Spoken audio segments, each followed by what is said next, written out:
नमस्कार दोस्तों, इस वक्त मैं हूँ ऋषिकेश में और आप मेरे पीछे गंगा मैया को देख सकते हैं। गंगा मैया उत्तराखंड में जितना साफ रहती है उतनी ही गंदी हालत इसकी यूपी, बिहार, वेस्ट बंगाल में जाकर हो जाती है।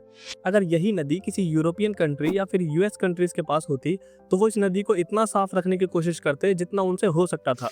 लेकिन हम इंडियंस ने इस नदी को जितना पूजा के नाम पर और हमारी सरकार ने इस नदी को जितना इंडस्ट्रियल वेस्ट डंप करने के नाम पर गंदा किया है, उतना गंदा आज से पहले ये नदी कभी नहीं रही। और अगर कोई संगठन या इंडिविजुअल इस नदी को साफ करने की मांग उठाता है, वो आदमी चाहे मर जाए लेकिन सरकार के कानों में एक जूं तक नहीं रेंगती उसके लिए।